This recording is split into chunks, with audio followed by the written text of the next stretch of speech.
اس نے بیوی کا حال دیکھ کر دریافت کیا، آخر کیا بات ہے جس سے تو اس قدر غم زدہ معلوم ہوتی ہے؟ تو وہ کہنے لگی، بس میاں، یا تو تم مجھے طلاق دے دو یا اپنے بھائی کے معبود کی عبادت شروع کر دو۔ یہ سن کر اس کے شوہر نے کہا، خدا کی بندی، تو خدا سے نہیں ڈرتی؟ ایمان کی دولت ملنے کے بعد یہ کفر کی باتیں کرتی ہے۔ بسم اللہ الرحمن الرحیم۔ السلام علیکم ورحمۃ اللہ وبرکاتہ۔ پیارے دوستو، امید کرتی ہوں کہ آپ سب خیریت سے ہوں گے اور آپ دیکھ رہے ہیں رموز اسلام چینل۔ بیان کیا جاتا ہے، بنی اسرائیل میں دو بھائی تھے جن میں ایک مسلمان تھا اور دوسرا کافر تھا۔ دونوں دریا کے شکاری تھے۔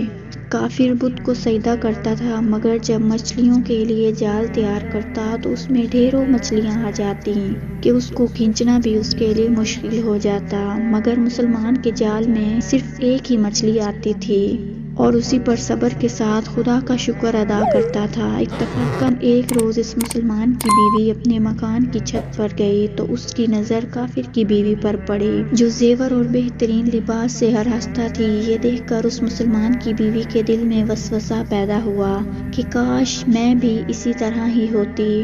تو کافر کی بیوی بولی، تو اپنے شوہر کو اس پر آمادہ کر لے، وہ بھی میرے شوہر کے معبود یعنی بت کی عبادت کیا کرے تاکہ تو بھی میری طرح مالا مال ہو جائے۔ یہ سن کر مسلمان بھائی کی بیوی کچھ غم زدہ سی ہو کر نیچے آئی اور جب اس کا شوہر گھر آیا تو اس نے بیوی کا حال دیکھ کر دریافت کیا، آخر کیا بات ہے جس سے تو اس قدر غم زدہ معلوم ہوتی ہے؟ تو وہ کہنے لگی، بس میاں، یا تو تم مجھے طلاق دے دو یا اپنے بھائی کے معبود کی عبادت شروع کر دو۔ یہ سن کر اس کے شوہر نے کہا، خدا کی بندی، تو خدا سے نہیں ڈرتی؟ ایمان کی دولت ملنے کے بعد یہ کفر کی باتیں کرتی ہے۔ تو عورت بولی، بس مجھ سے اب زیادہ باتیں نہ بناؤ، میں بھی دوسری عورتوں کی طرح اچھا لباس اور اچھے زیورات پہننا چاہتی ہوں۔ جب اس مرد مومن نے دیکھا کہ یہ عورت ضد پر اتر آئی ہے اور اس کا اصرار حد سے بڑھ چکا ہے تو اس نے عورت کو تسلی دی، کہا، اچھا، گھبرانے کی ضرورت نہیں ہے، میں کل سے کاریگروں اور مزدوروں میں جا کر محنت کر کے تجھے روزانہ 2 درہم دیتا رہوں گا، تو اس سے اپنی حالت درست کر لینا۔ یہ سن کر عورت کو کچھ تسکین حاصل ہوئی اور سویرے ہی وہ مومن مرد مزدوری کی تلاش میں نکلا، لیکن کسی نے اس سے حال تک نہ پوچھا۔ یہ دیکھ کر وہ دریا کے کنارے پہنچا اور شام تک اللہ کی عبادت میں مصروف رہ کر رات کو جب گھر آیا تو بیوی نے دریافت کیا، آج تم کہاں تھے؟ وہ کہنے لگا، میں بادشاہ کی خدمت میں مصروف تھا، اس نے مجھ سے 30 دن کام کرنے کی شرط کی ہے۔ عورت نے کہا کہ آخر وہ بادشاہ تمہیں کیا دے گا؟ تو اس نے جواب دیا کہ میرا بادشاہ بڑا کریم ہے، اس کے خزانے مال و دولت سے بھرے ہوئے ہیں، وہ مجھے وہ دے گا جو میں چاہوں گا۔ چنانچہ اس طرح برابر وہ اپنے معبود برحق کی عبادت میں مصروف رہا۔ اور 30ویں رات ہوئی تو بیوی نے کہا، سنو میاں، اگر کل تم نے مجھے مزدوری لا کر نہ دی تو تم مجھے لازمی طلاق دے دینا۔ یہ سن کر اس کو اس قدر پریشانی لاحق ہوئی، وہ 30ویں صبح کو اس نے ایک یہودی سے کہا، کیا تم مجھے مزدوری پر لگا لو گے؟ یہ سن کر یہودی کہنے لگا کہ ہاں، تم کو مزدوری تو مل جائے گی، لیکن شرط یہ ہے کہ میرے پاس تمہارے کھانے پینے کا کوئی انتظام نہ ہوگا۔ چنانچہ وہ مرد مومن روزے کی نیت کر کے یہودی کے ساتھ ہو لیا۔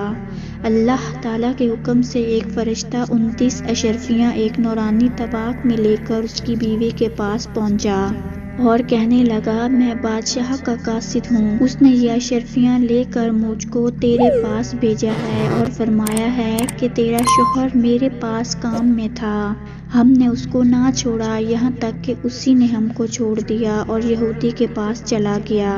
اگر وہ ہمارا کام کرتا تو ہم اس کو اور زیادہ اجرت دیتے، بس یہ ایک اشرفی کی کمی اسی وجہ سے ہے۔ چنانچہ وہ عورت ان اشرفیوں میں سے ایک اشرفی لے کر بازار گئی۔ سنار نے اس کی 1000 قیمت عورت کے ہاتھ میں رکھ دی اور جب شام کو وہ مومن مرد گھر واپس لوٹا تو عورت نے اس سے دریافت کیا، آج تم کہاں تھے؟ اس نے جواب دیا کہ آج میں ایک یہودی کے کام پر گیا ہوا تھا۔ تو بیوی کہنے لگی کہ آخر بادشاہ کی خدمت ترک کر کے تم دوسرے کی خدمت کیوں کرتے ہو؟ پھر اس کو اشرفیوں کا واقعہ سنایا، جس کو سن کر وہ مرد مومن روتے روتے بے ہوش ہو گیا اور جب اس کو ہوش آیا تو بیوی سے کہنے لگا افسوس کہ میں بادشاہ دو جہاں کی خدمت کا حق اپنے اوپر لازم نہ کر سکا۔ اس کے بعد اس شخص نے اس عورت کو چھوڑ دیا اور پہاڑوں پر چلا گیا جہاں خدا کی عبادت میں مصروف رہ کر اس کا انتقال ہو گیا۔ اللہ تعالیٰ اس پر اپنا رحم فرمائے، آمین۔ پیارے دوستو، امید کرتی ہوں کہ آپ کو آج کے اس واقعے سے بہت کچھ سیکھنے کو ملا ہوگا۔ پلیز لائک اینڈ شیئر کریں اور چینل کو سبسکرائب کریں۔